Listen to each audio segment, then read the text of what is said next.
Quand nous abordons le sujet de l'agneau et de son épouse, tout se résume à l'amour que nous avons pour Dieu.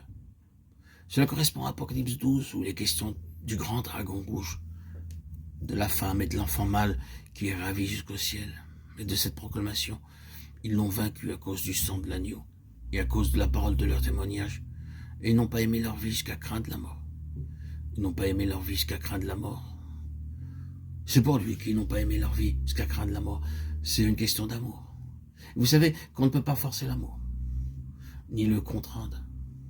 Il faut laisser l'amour s'exprimer. Et sans amour, on ne peut rien faire. Mais si l'amour est là, il s'exprime de manière spontanée et il persévère jusqu'au bout.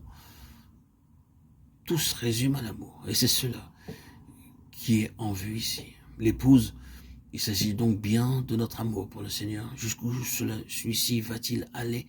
Quelle en est la force et la profondeur?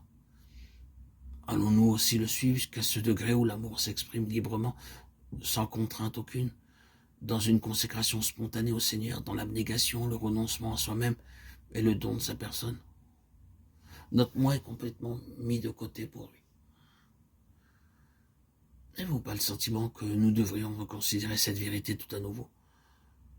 Nous accordons sans cesse de l'importance aux choses selon qu'elles nous touchent personnellement. Nous sommes tellement gouvernés par les conséquences que peuvent avoir pour nous et nos intérêts les circonstances et les situations que nous traversons. Là est vraiment la racine de la plupart, pour ne pas dire de tous nos maux. Nous sommes tellement attachés aux choses de la terre et aux choses temporelles. Cette vie exerce un tel attrait sur nous et ce monde revêt une telle importance à nos yeux. Le ciel et l'éternité ne sont pas aussi concrets pour nous que nous l'est ce monde.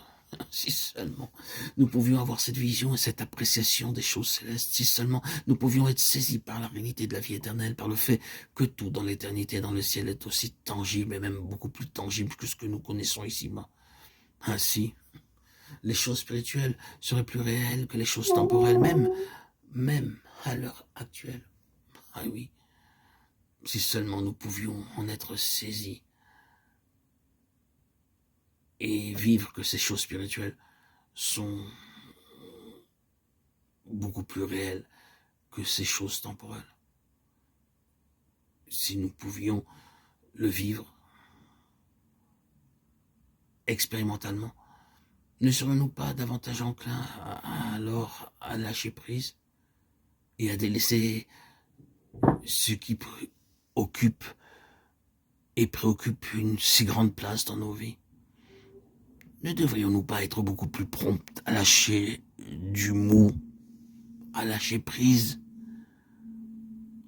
à renoncer notre moi qui nous cloisonne, nous enferme, nous emprisonne dans des carcans qui sont plus imaginaires que réels? Tout compte fait, il s'agit d'une relation de cœur avec le Seigneur. Et c'est seulement dans ce but que Dieu travaille en permanence, afin de nous y amener. Chaque conflit, chaque combat que nous connaissons tourne essentiellement autour d'une question. Encore faut-il le reconnaître? Dans tout cela, c'est notre amour pour le Seigneur qui est déterminant.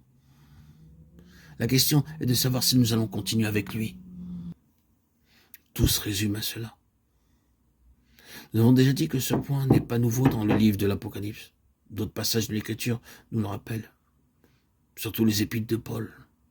À la fin, l'important est d'entrer pleinement dans ces conseils, ces desseins éternels de Dieu qui nous sont révélés dans les lettres de Paul.